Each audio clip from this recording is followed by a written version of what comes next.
সবাইকে জানাই শুভ সকাল। কারণ এখন 10:30 বাজে, তো আমি আমার রান্নাঘরে চলে এসেছি।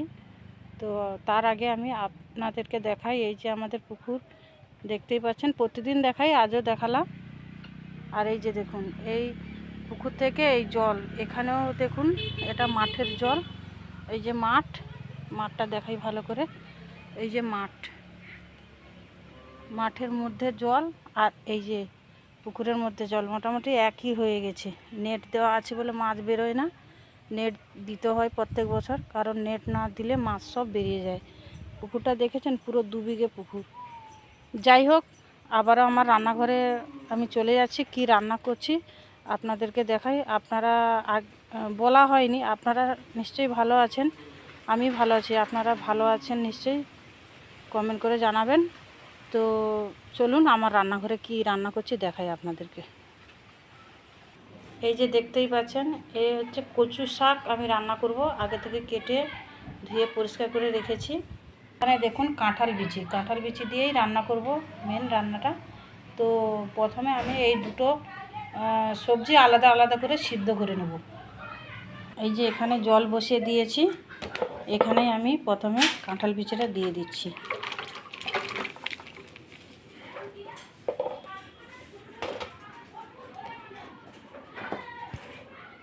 এই যে দেখতেই পাচ্ছেন, আমি কড়াইটা বসিয়ে দিয়েছি। তো এই কড়াইয়ের মধ্যে আমি জল দিয়ে দেবো কচু শাকটা সেদ্ধ করার জন্য।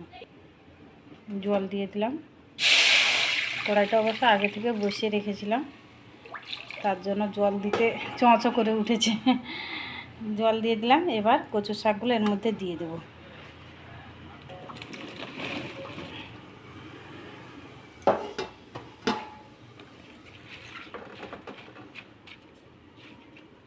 দিয়ে আমি কিছু সময় চাপা দিয়ে রাখবো। তো আপনাদেরকে দেখাই এখানে কি কি মশলা দেব। এখানে নিয়েছি টমেটো, একটা বড় সাইজের টমেটো কুচিয়ে নিয়েছি, পেঁয়াজ দুটো নিয়েছি বড় সাইজের, আদা বাটা, রসুন বাটা আর গোটা লঙ্কা ফোড়ন দেবো। আর লেবুর রসটা আমি দেবো ওইটা লাস্টের দিকে, কারণ অনেক সময় কচু শাকে গাল কিটকিট করে আর কি, এর জন্য। আর এখানে সমস্ত মশলা নিয়েছি।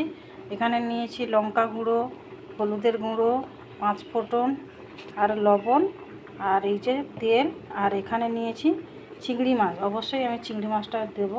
আপনারা পারলেন নতুন চিংড়ি মাছ না দিয়ে এমনি নিরামিষও রান্না করতে পারেন।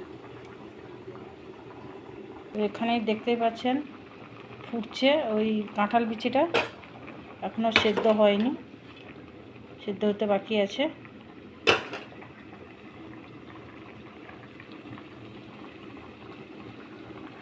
আর এখানেও দেখছেন ওই কচু শাকটা হয়ে এসছে সেদ্ধ, আর একটু সিদ্ধ করে আমি নামিয়ে নেব।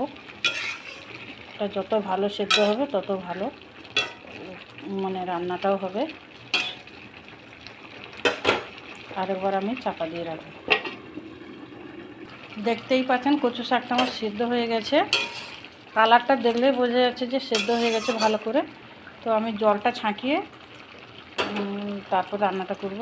আর এখানে কাঁঠাল বিচিটাও সিদ্ধ হয়ে গেছে, আমি দুটোই জল ছাঁকিয়ে রান্নাটা করছি, আপনাদেরকে দেখাবো। চিংড়ি মাছটাতে আমি লবণ হলুদ মাখিয়ে দিয়েছি, আর এটা বসিয়ে দিয়েছি।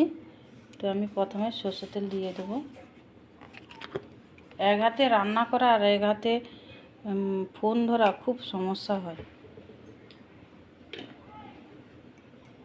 তেলটা গরম হতে থাকুক, তারপরে দেখাচ্ছি। দেখতেই পাচ্ছেন তেলটা আমার গরম হয়ে গেছে। এবার আমি চিংড়ি মাছটা তেলে দিয়ে দিই।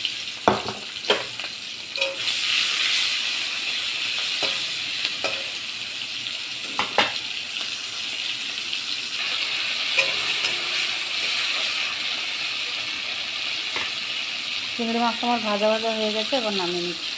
কড়াইতে তেল আছে, আর কিছুটা তেল দিয়ে দিচ্ছি রান্নার পরিমাণ মতন।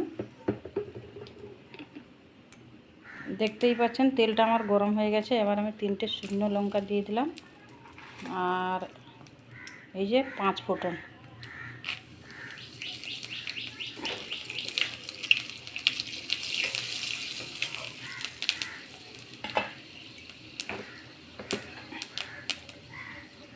দুটোই উপকরণ আমার ভালো করে ভাজা ভাজা হয়ে গেছে। এবার কুচিয়ে রাখা পেঁয়াজ,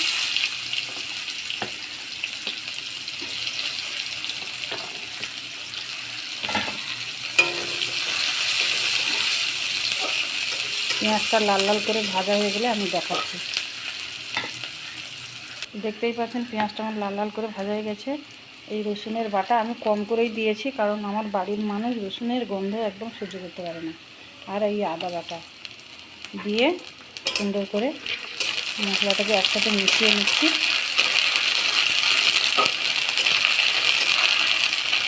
এই মশলাটা ভালো করে কষানো হয়ে গেলে আর অন্যান্য মশলা দেবো।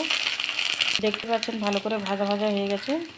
এবার সবার প্রথমে আমি পরিমাণ মতন লবণ দিয়ে দিচ্ছি। এবার দিয়ে দেবো হলুদের গুঁড়ো 2 চামচ, আর লঙ্কার গুঁড়ো একটু পরিমাণটা বেশি দেবো, এও 2 চামচ দিয়ে দিলাম, কারণ একটু ঝাল ঝাল হলে ভালো লাগে খেতে রান্নাটা।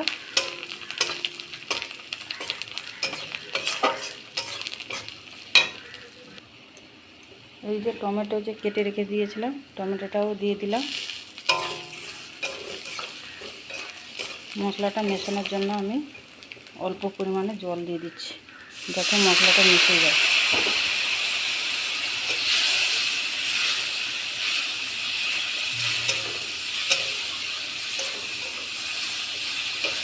আমার এই জানলা দিয়ে দেখতেই পাচ্ছেন কত সুন্দর সবুজ। আমার সামনেই প্রচুর গাছ, বাড়ির সামনে দেখতেই পাচ্ছেন। মশলাটা আমার ভালো করে কষানো হয়ে গেছে। এরপর সেদ্ধ করে রাখা কাঁঠালটা দিয়ে দিলাম।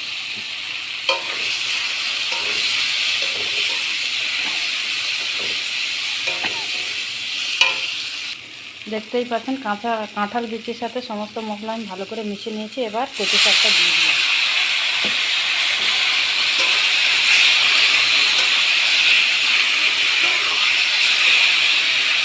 এবার ভেজে রাখা চিংড়ি মাছও আমি দিয়ে দিলাম।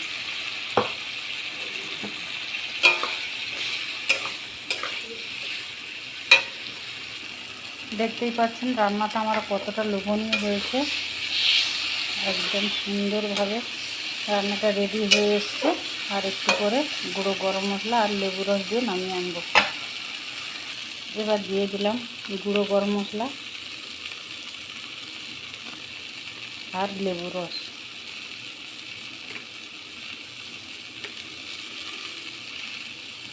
আমি অল্প করেই দিচ্ছি।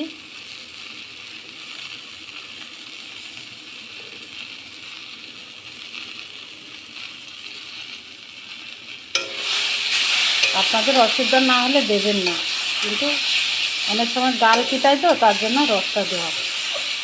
তো রান্নাটা আমার রেডি হয়ে গেছে, এবার আমি নামিয়ে নেব।